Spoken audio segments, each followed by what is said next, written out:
And tonight, our special guest is BobSmeerfak. Bob, Woohoo! Woo! We finally get to dig into what is BobSmeerfak. Don't hold back, Packard. Lay it on me. All right, BobSmeerfak work for. I always ask this one: where did you come up with the name BobSmeerfak? I mean, Bob is a common name, but Smeerfak. That's an interesting. It was a gift from his mother. Yeah, just like your name. No, there's actually a story behind that.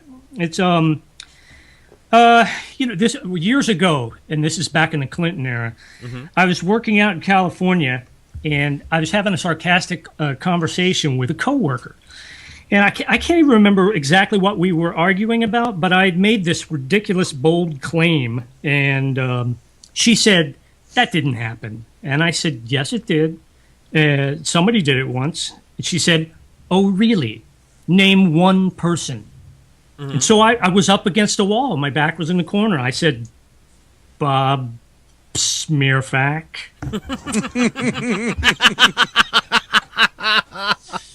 That's a true story. And BobSmeerfak was born.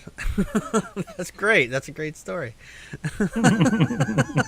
Were you ever religious, and how did you come to your non-belief? Yeah, I was very. I grew up in a very religious household, a very religious part of the country, a very religious heritage. Mm-hmm. I mean, going back hundreds of years in my family, my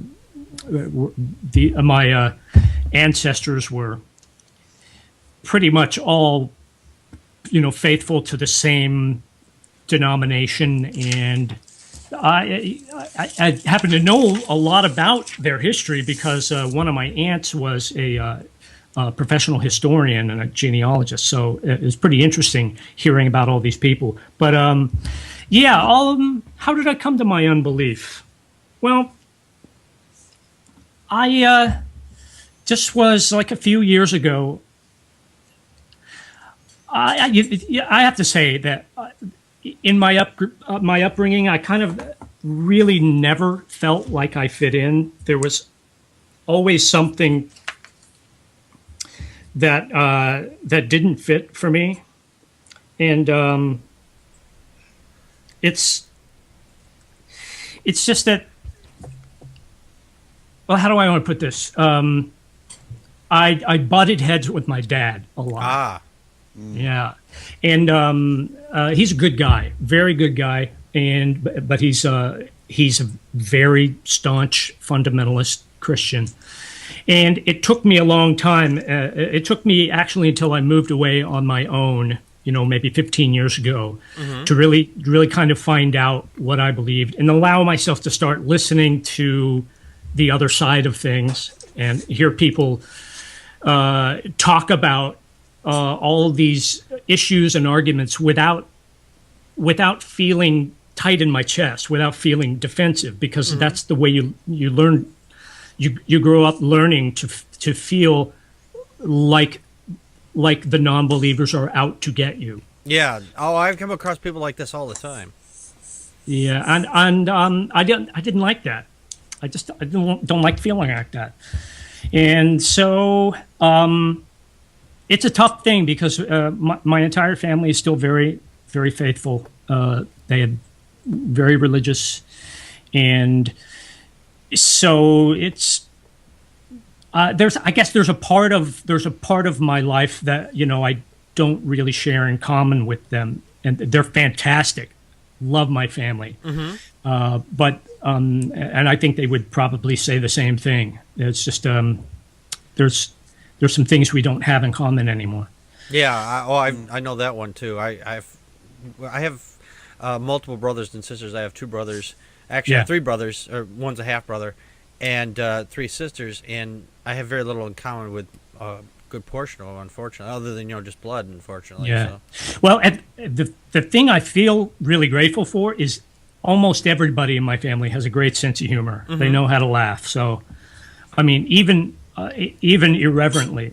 So even though they're very religious, a lot of people in my family still know how to laugh at themselves. And so, holidays are actually kind of fun. Well, there you go. Yeah. Yeah. I love your videos. I love that blue background. The blue background. Yeah. That's the whole point. Yeah. I saw the blue background. I was like, I've got it made. It looks to me like blueprint drawings. I mean, how do you go about making your videos? That's my basic question on there. Do you draw these all by hand? Yes and no. No. Actually, are you talking about Bob's notes in particular? Yes. Well, the first thing I do is write it. And the writing is the easiest part for me. And then comes the long, arduous process of also not too bad is the voiceover recording part. I have audio already processed and finished for several chapters ahead. Oh, really? Yeah, it's the drawings and the graphics and the video editing that just take me so long. Mm-hmm. And for those, in the early chapters of Bob's Notes, I originally did it because I wanted a series that would take me less time to produce so that I could put out more fun content. Right. And at first it was like that. But then later on, I started spending more and more time on the graphics. And I'm not surprised because I'm the kind of guy who kind of gets into the details. So I usually wind up there. But I actually I draw a lot of my stuff just with the mouse in Photoshop or in Illustrator. Okay. And also, I grab a lot of images off the web and I stylize them. I actually just pop them in Photoshop and I swap out all of the actual photo and replace them with color and stuff like that. And then I blend it all together in Photoshop and come up with the captions and stuff like that. What do you use for the video capture, or not so much for the video capture? What do you use for the video program? Do you use that all in Photoshop as well, or my video editor? Yes. Oh, I use Sony Vegas. Oh, Sony Vegas. Okay. Yeah, it's a great program. I'm like really, really happy with it. Yeah, I would love to sit down and watch how you do that someday. Well, come on over. Yeah, you're only about 4 or 5 states away. That's right. I'll just count in my car. I'll be there. There's an open invite there. There you go. Sure. How did you get to making videos and putting them up on YouTube? And what inspired you to do that? Well, I wanted to piss off as many people as I could in the shortest amount of time. That's a good way to do it. Yeah. I thought this is the way to go. No. In general, yeah, it was a great way to work through my own feelings about these religious items and issues and worldviews and how they had impacted my life and in a way that incorporated my love of writing and performing and my sense of humor, that in particular. So my sense of humor is probably the most important thing to me. It's kept me afloat, at times where it would have otherwise put me underground. So I think that's the basis of what I try to find in the videos, is that if there's a subject that is so precious that we cannot laugh at it, then there's something wrong, and that subject is way too dangerous for consumption. Oh, absolutely. I like to go with George Carlin, what he says. You can joke about anything. It's all a matter of how you construct the joke. That's true. So, yes. What is the best videos that you've made that you've seen on other channels on YouTube? Do you watch other YouTube channels at all? Oh, hell yeah. I every day. Oh, my God. That's a tough question. The best ones. Mm-hmm. Besides Packard Pokes At, of course. Oh, yeah. You know what? I can't think of any particular videos at the moment, but I can think of a lot of users that I just love. I mean, people that were originally inspiring to me were like Xander's Meteor, Living Dinosaur, Fish Head Salad, big inspiration to me, Wildwood Claire. And then there's so many good videos being put out by guys lately, some newer guys like Number One Sun, Capricious Black Box. We had Number One Sun here on the show. Get out! Yeah, we did. How did I miss that? I don't know. I'll have to go back through there and dig that one out and look at it. There you go. The memo. You get not getting the memos. What do you do outside of your YouTube persona? I mean, you don't have to tell where you work per se, but I mean, what do you do for to survive? I eat grubs and crickets. I had grubs for dinner. Damn, I gotta get a new diet now. No, it's only half false. Actually, I have 2 alternating careers. One career I've had is as an actor. I've done a lot of theater, and I've done quite a few radio voiceovers and stuff like that. Okay. And, so then, when I moved to New York 15 years ago, I just dropped my own city. That's fine. I'm in New York. So that's a state too, so don't worry about it. Yeah, that's true. It's a big place. It's a big place. Come on. Yeah, the chance of walking into here real low. Although you would not believe, like, people from halfway around the world that you suddenly walk into, on 52nd Street. It's just freaking weird. It's happened to me several times. But what was I saying? What do I do? Oh, yeah. So I have another career that I alternate. That is doing computer graphics and presentation work and troubleshooting and software training for financial companies. Oh, that's buco bucks there. Yeah. Needless to say, I spend more time in that career than I do on stage because it's just so lucrative and it pays the bills. Oh yeah, absolutely. So it's basically those two things have been my bag. Beats being a waiter. Absolutely. Yeah. Well, in a way, what I do for money, my day job here in New York, for a lot of people, that is the equivalent of being a waiter. Lots of actors do this kind of thing. They get skilled in a lot of computer software, and that's kind of their gig. They pimp themselves out to different companies and as a contractor, which is basically what I do. So that's kind of cool. Yeah, absolutely. Okay, I'm going to turn the questions over to our guest. Wait a minute. Wait. Yes. You've been asking me a lot of great questions, Packard. I wonder if I could ask you a couple of questions. Oh, absolutely. You put me in the hot seat. You go ahead. Okay. Hold on. Okay. Do you have any moles or other distinguishing marks? Do I have any moles or distinguishing marks? I got moles everywhere. Yes, really? And then I go out with a 12 gauge and I try to shoot them, but they keep popping up. Wow. He has my name tattooed on his butt. I'll just put that down as a yes. Let me ask you another one. Okay. Have you ever cheated on your federal taxes? What taxes? I'll put that down as a yes. Let's see. I don't work. I don't make any money. I get paid taxes. Oh, really? Yeah, that's true. That's a good point. NPR or Fox News? NPR or Fox News? MSNBC. Nice. I'm sorry, that's not on the survey. Oh, okay. How about one more? Okay. Have you ever attended a meeting of the Communist Party? Have I ever attended the meeting? I don't barely have time to do this show, much less go to meetings. Okay, I'll put that down as a yes. Okay. Now, well, we do have a meeting every Wednesday, so I guess. So. And it's populated with communists. Yeah. No, this is something I've been doing on the side to pick up a little extra cash. I've been administering a home survey for the NSA. I see. Nice. People have begun to find ways of dodging their information collecting efforts online, so they decided to go at it the old-fashioned way, paper and pencil. Paper and pencil. Yeah. Old standbys. I'm not saying you're going to get a visit or anything, but you're going to get a visit. You might get audited. I might get audited. And they may try to test your sex. Okay, great. As long as there's alcohol involved, I might be up for it.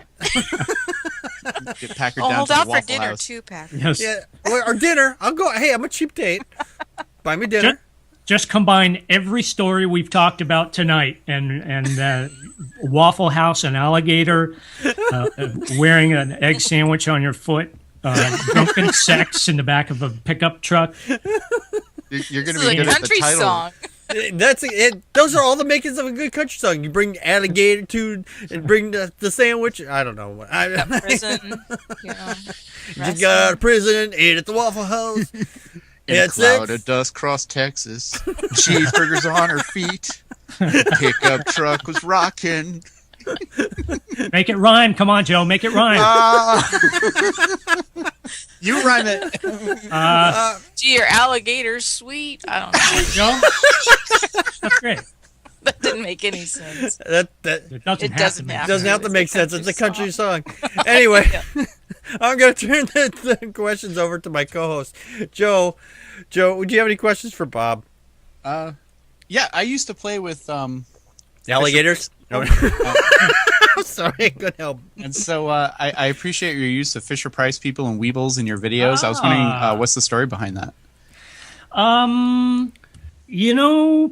Okay, when I was first trying to figure out something to do for video ideas, I'd been watching everybody else's videos on science, religion, and skepticism for months, and I knew I wanted to do something there, but I just wasn't sure what to contribute that hadn't already been done.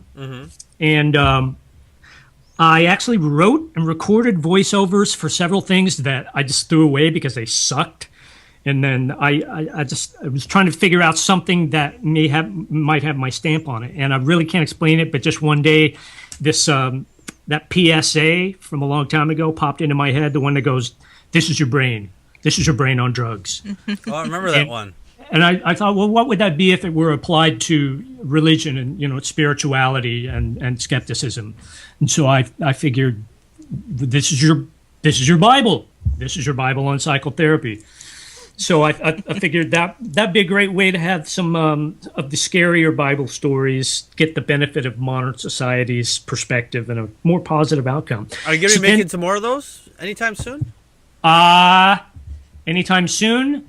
Maybe not soon, but I really, really want to do Samson and Delilah. So that'd be a good one. I'm thinking about that. But in terms of the Fisher Price toys, that was really just kind of a stylistic choice. I just had the idea for the video, and I didn't want to just have random images from the web. And even though at first I sort of did that, but I wanted to have something that was kind of coherent stylistically, and so I thought, well, how do I want to represent the people?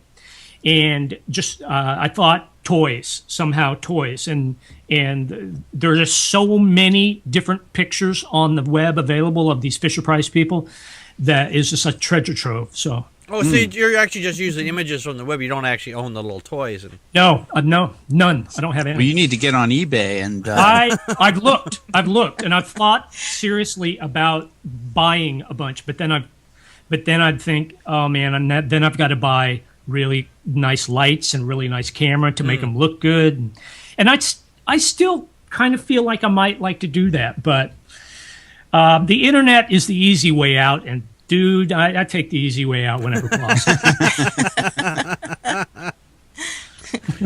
Let me tell you. Such is the show here. Joe, do you have any other questions for Bob?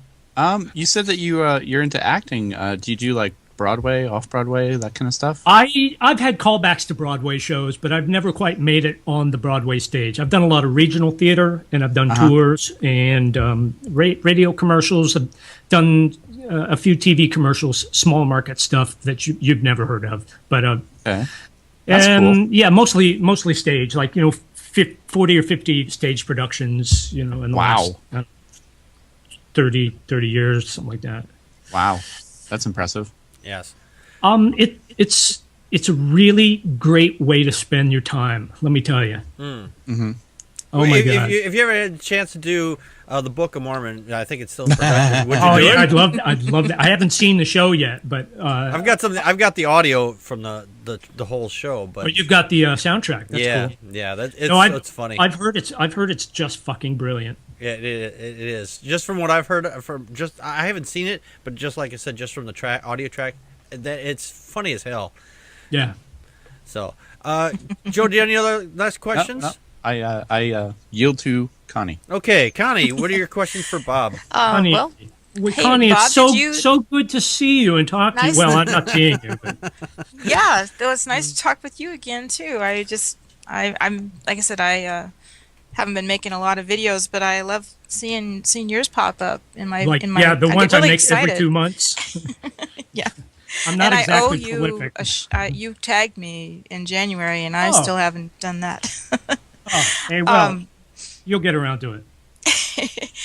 Did you go to college for anything in particular? Yes, I went for many things in particular. College was a span of 4 or 5 very unfocused years a long time ago, and of course I studied acting. I did a lot of acting emphasis, but also at one point I was a major in Russian language, so I had 2 years of Russian. Oh, really? Yeah. My oldest daughter is taking Russian in high school or in college, actually. Really? Yeah. That's fantastic. Yeah, that's kind of cool. It was a language I always thought was interesting when I was growing up. Oh, it's fantastic. Yeah. Of course, that's when the guys in the little black suits showed up. What do you want to try to learn Russian for? Well, this was back in the 80s when the Cold War was hot, man. The Cold War was the sexiest thing around. And I was like, I want to speak Russian, and I don't know what I'm going to do, but I want to speak Russian. Yeah. I love your scripts. Did you take writing also in college, or did you just something Not that in comes college, naturally but- to you? It's something that comes somewhat naturally for me, but I have studied quite a bit in the last 5 or 10 years. I did a 2-year screenwriting program. I have been in various writing classes and just mostly for like script writing. So this stuff is a little different because it's more of a narrative. But just in general, I like writing sketch type stuff. So That's cool. You like storytelling, really? I mean, I get. Yes. I just love, and now the other thing is, you must have a really fantastic grasp of scripture, of the Bible and scripture. And I'm curious, did you study it a lot when you were? I mean, obviously, you were saying your family is really very devout. Well, look, I mean, I laugh when you say that, but I guess I don't know what kind of grasp I have of it, because basically I'm curious and I'm interested. So whenever I want to know something, I just look it up, But here's here's a guy, my dad, very religious man, he's he'd give you the shirt off his back. I don't agree with his worldview, but there's a guy that has devoted his life, and that guy can quote, I don't know, a good 20-30% of the Bible. Wow. too. That's pretty amazing. That's almost Matt Dillahunty. Yeah, you could make that argument. You could. So no, compared to him, I never knew half of he's forgotten more than I've ever known.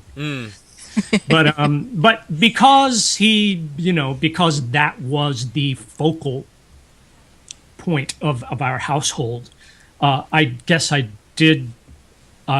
I at least absorbed a lot of that, and I absorbed a lot of the culture of what it's like to be around very religious people all the time. Like osmosis.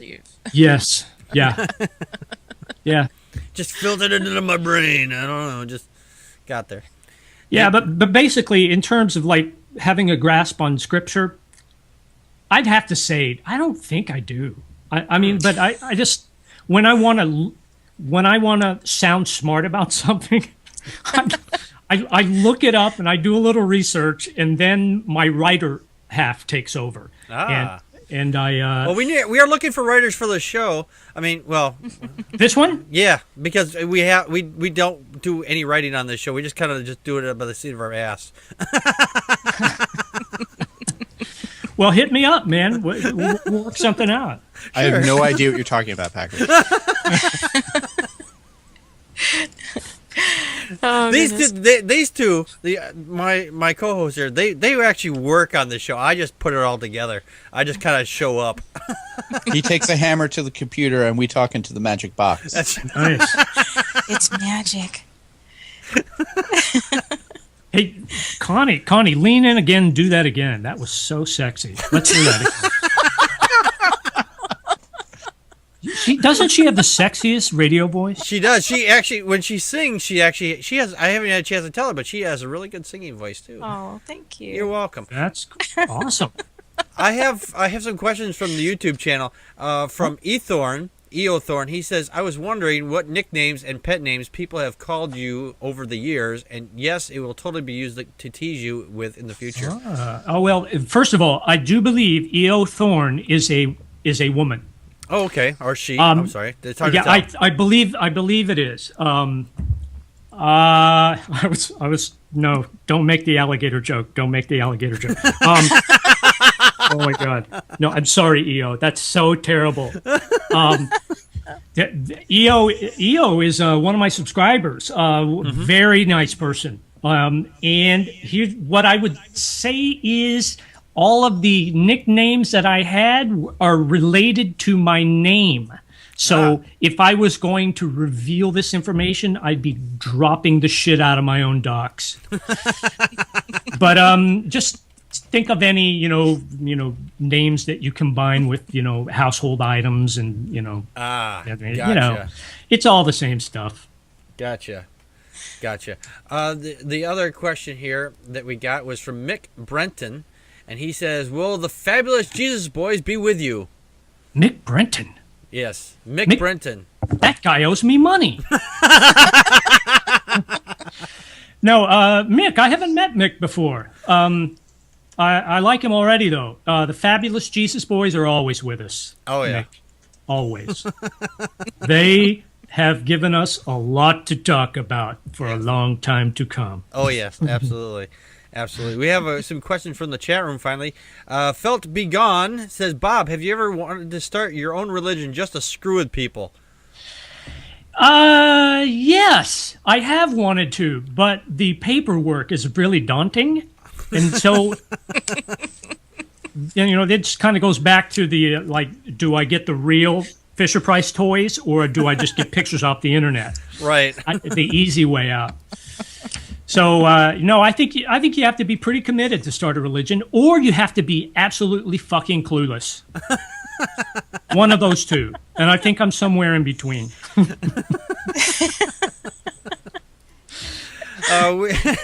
Well, I kind of have my own. I wrote my own version of the Ten Commandments. It's on my packardsonic.wordpress.com. It's called Sonictology. Oh, that's fantastic. I'll link you to the link after the show. Sweet. And it's kind of funny actually. The next question is from Dawkins Dog. Have you? He says, Bob, do you want to take half my recent Twitter followers? They seem to all talk in Russian. Hell yes. Yes.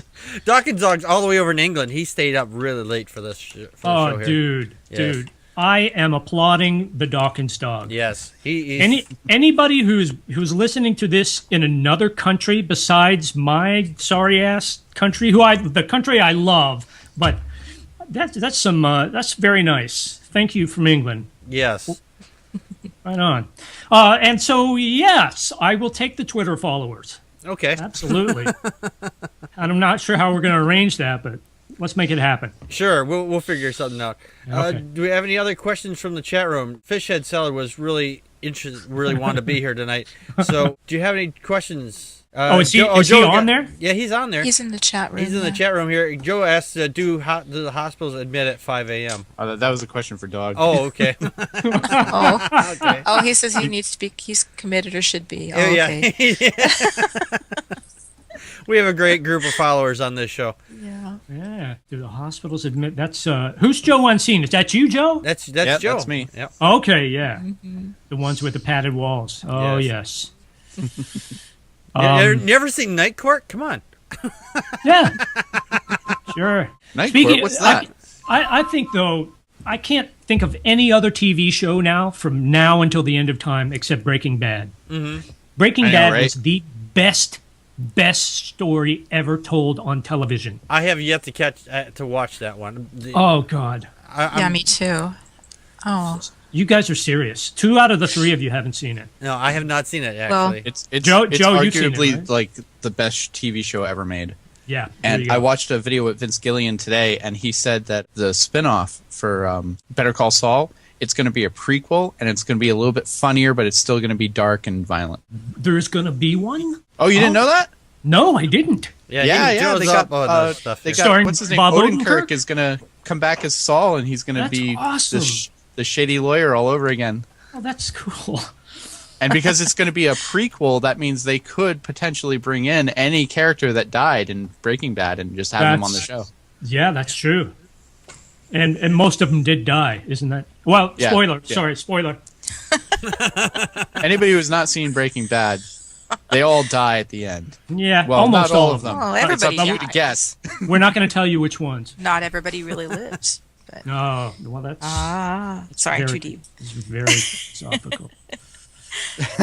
It's on my list of things I should watch, and I just You don't should make a lot binge of watch time it to on watch Netflix TV. if you have Netflix. You know, here's the thing. I've So- talked to Fish Head Salad quite a few times on the phone, and I'm scrolling through these comments.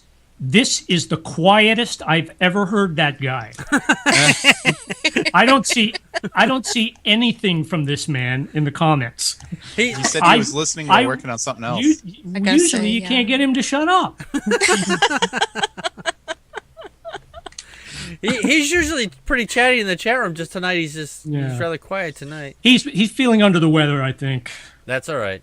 Yeah. Do we have any other chat room questions? He goes, I'm listening. I'm listening. Yeah. All right. Does anyone else have any last questions for Bob? Bob, how do you assemble a nuclear weapon?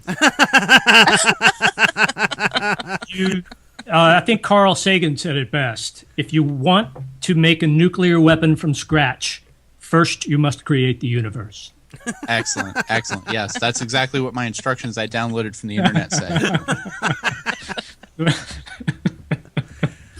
I went to try to create the universe in my spare time, but I kept coming up making Jello for some reason. Maybe I got the wrong instructions or something. You set your No. centrifuge to the wrong speed. That's what it is. Yes, yeah, that's it. It's strawberry. That's all there is to it. Yeah, really. it keeps coming out strawberry. I keep trying to make lime, and it keeps coming out strawberry. I have no idea why.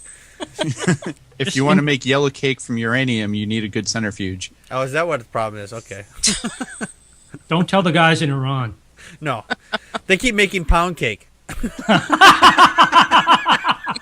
Sorry. It's good. What is this, Martha Stewart?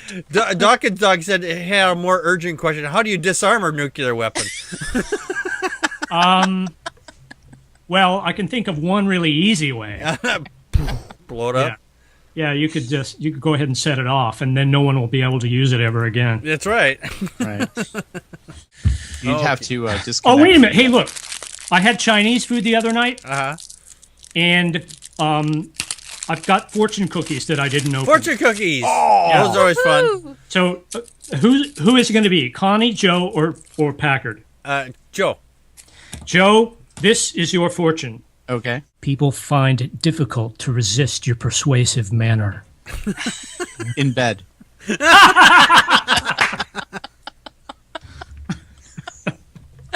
Yo, that's so me. Yeah. Yeah. Oh. They're magic. Do you have more fortune cookies? Yeah, I do, actually. Okay. Okay, Connie, I'm going to give you one Yes. really quick. Thank you. Connie, I'm breaking open your cookie right now. Sorry. I didn't He's sound busting very, your very cookie. nice. People. Oh, no. The translation on this one is terrible. I'm just going to give it to you straight. Okay. People try thing because they don't want it enough. In bed. That's right. Thing. Joe, are you trying to tell us something here? And I guess we can't stop there. I do have one more. We'll give you yours, Packard. Okay, I'll go last. One more fortune. Okay. Oh, that's so sweet. Look around you, and you will find the greatest treasure of all, friendship. Aw. Aw. That's great. That's exactly what I have. Friendship with everybody At the that's here truck on the stop. show. At the truck Yeah. stop.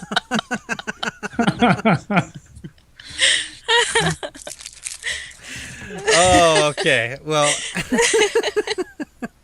if That was awesome. Thank you, Bob. Oh, yeah, of course. Of course, No, I've been looking for a way to use these things because I never open them up. Wow. There's a new This is the segment. first time anyone's ever broken Video. fortune cookies on the show. I mean, You know, you never know what you're going to get from me, but I'm always going to give you the good stuff. yes, that's the best stuff. I actually got one once that said, "Help! I'm trapped in a Chinese fortune cookie factory." Are you serious? You didn't really. No, really. I showed it around. I'm like, "Look at this! Look!" Nice. Somebody over there's got a sense of humor. Most of them are made in Brooklyn anyway. Oh, is that, The biggest fortune cookie factory in the United States is in Brooklyn. That's where they're is all that made. right? Yeah, that kind of figures. and they don't use them in China. It's an American thing. That's right. Yeah. That I wouldn't be surprised at. Yeah. Well, if we don't have any other, wait a second here. We have one more question here. It says, "Does it take you an odd opening a fortune cookie is like sexing an alligator?" Okay. What? Felpy it Gone strike says you here. Let as me read this. odd, Does it opening a strike you as fortune odd? cookie? Opening a fortune cookie is like sexing an alligator. Okay. That's an odd question.